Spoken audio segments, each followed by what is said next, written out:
Hello नमस्कार दोस्तों, स्वागत करता हूं आप सभी का अपने यूट्यूब चैनल में। दोस्तों आज की इस वीडियो में हम आपको बताएंगे हिंदी के महत्वपूर्ण टॉपिक के बारे में। टॉपिक है आज का समास। हम बताएंगे आपको समास की परिभाषा, उनके प्रकार और उदाहरण। बस आप लोगों से इतनी रिक्वेस्ट है कि आप लोग पूरा वीडियो देख कर जाइएगा। वीडियो मोस्ट इम्पॉर्टेंट रहेगा, चाहे यूपीपी की तैयारी करते हों, चाहे आप बीपीएससी की तैयारी करते हों, सुपर टेट या किसी भी प्रतियोगी परीक्षा की तैयारी करते हों, सभी के लिए मोस्ट इम्पॉर्टेंट टॉपिक है समास। जानते हैं आप, क्योंकि हिंदी में समास से क्वेश्चन आते रहते हैं। तो आइए शुरू करते हैं और जानते हैं समास की परिभाषा क्या है। आइए देखते हैं समास की परिभाषा। दोस्तों अगर हम बात करें समास की, तो संक्षिप्तीकरण, ठीक है, संक्षिप्तीकरण को समास कहते हैं। किसको? जो संक्षिप्तीकरण होता है उसी को दोस्तों हम समास कहते हैं। इसकी परिभाषा है दो या दो से अधिक शब्दों का परस्पर संबंध बताने वाले शब्दों को समास कहते हैं। एक बार पुनः देखिए आप लोग, दो या दो से अधिक शब्दों का परस्पर संबंध बताने वाले शब्दों को समास कहते हैं। आप लोग इसे नोट करते रहिएगा क्योंकि ये इम्पॉर्टेंट रहेगा। कभी भी जब भी आपका मन होगा तो आप कॉपी उठा के पढ़ सकते हैं। एक बार देखते हैं, दो या दो से अधिक शब्दों का परस्पर संबंध बताने वाले शब्दों को समास कहते हैं। सीधा आपसे परिभाषा ही पूछ लेगा कि इसको क्या कहते हैं। आपको पता है समास, तो आप समास लगाकर चले आएंगे। वहीं बात करें हम समास के प्रकार की, तो दोस्तों समास 6 प्रकार के होते हैं, ठीक है। अब इन सभी के भेद हम जानेंगे। आइए देखते हैं समास के 6 भेद कौन कौन से हैं। समास के भेद की बात करें दोस्तों, तो पहला है आपका द्वंद्व समास, इसके बाद आता है द्विगु समास और तीसरे नंबर पे आता है आपका तत्पुरुष समास। 4 नंबर पे आपका कर्मधारय समास, इसके बाद 5वें नंबर पर है आपका अव्ययी भाव समास और लास्ट यानी 6 नंबर पे है आपका बहुब्रीहि समास। जैसा कि आपको पता है कि समास के 6 प्रकार होते हैं। आइए देखते हैं एक एक प्रकार को और उनके उदाहरण और परिभाषा को जानते हैं। सबसे पहले अगर हम बात करें दोस्तों द्वंद्व समास की, तो द्वंद्व समास की जो परिभाषा है उसको देखते हैं। इस समास के दोनों पद प्रधान होते हैं। क्या समझे आप?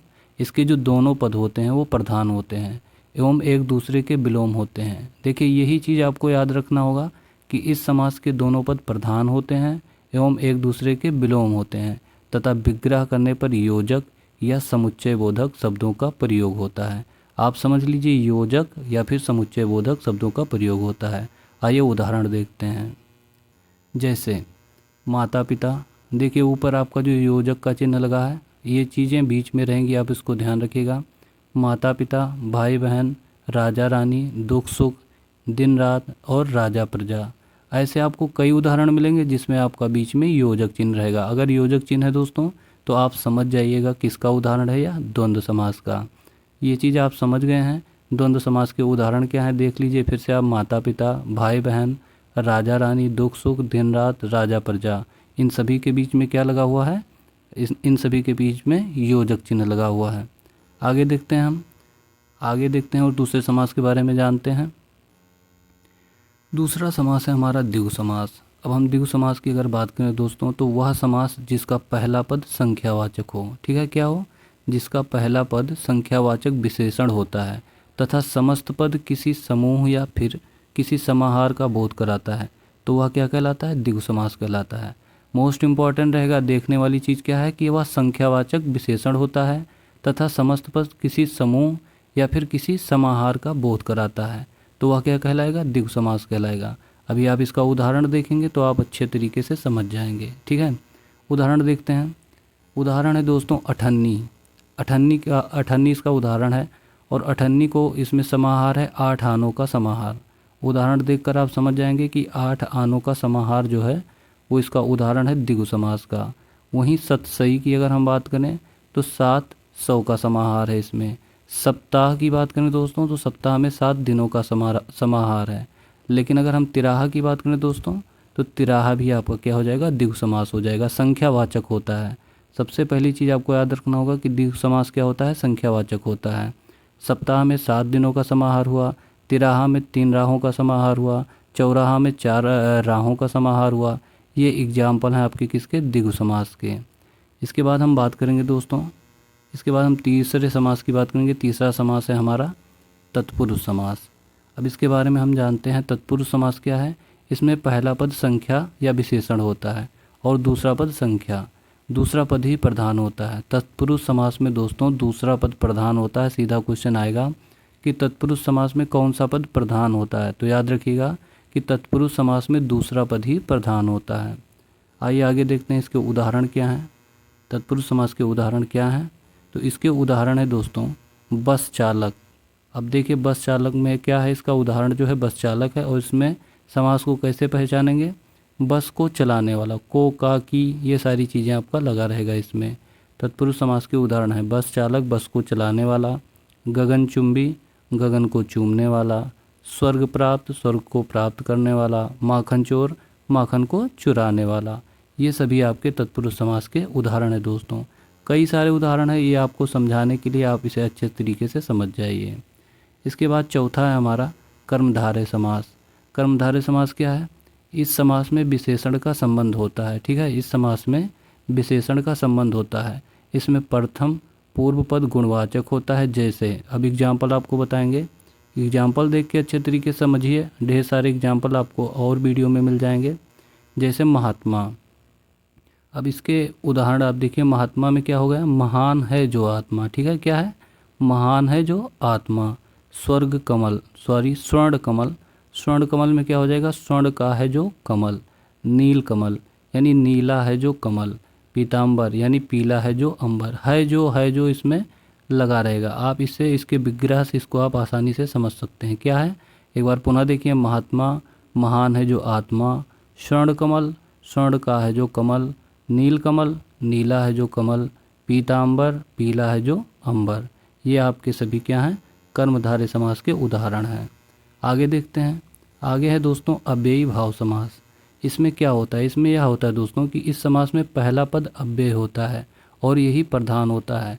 इसको पहचानने की सबसे बड़ी ट्रिक है, सबसे बढ़िया ट्रिक है दोस्तों कि इसमें सबसे पहले आपका क्या लगा रहेगा, उपसर्ग लगा रहेगा। इसके किसी भी शब्द के सबसे पहले क्या लगा रहेगा, उपसर्ग लगा रहेगा। उससे आप इसको आसानी से पहचान सकते हैं। आइए इसके उदाहरण देखते हैं और समझते हैं। उदाहरण है आजन्म। अब आगे आप देखेंगे तो इसमें उपसर्ग लगा है। आ उपसर्ग है और जन्म जो है शब्द है। आजन्म जो है उपसर्ग है। ठीक है, और आजन्म से हम क्या जानेंगे, जन्म भर। आजीवन, इसमें भी देख लीजिए उपसर्ग लगा हुआ है। आजीवन से आप आगे देखेंगे तो जीवन भर। ठीक, आमरण, मरण तक। बीचों बीच, बीच ही बीच। यथाशक्ति, शक्ति के अनुसार। और रातों रात, दिनों दिन, ऐसे इसके ढेर सारे उदाहरण हैं। एक बार आप फिर से देखिए, आजन्म, आजीवन, आमरण, बीचों बीच और यथाशक्ति। ये सभी किसके उदाहरण हैं, अव्ययी भाव समास के उदाहरण हैं। आगे देखते हैं दोस्तों, बहुव्रीहि समास के बारे में जानते हैं।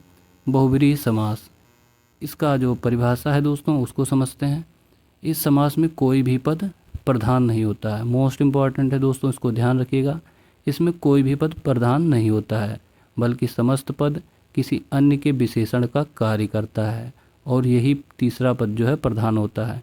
मतलब इसमें दोनों प्रधान नहीं होते हैं। ये इनके जो अर्थ निकल के आते हैं वो किसी तीसरे के लिए निकल के आते हैं और वही प्रधान होता है।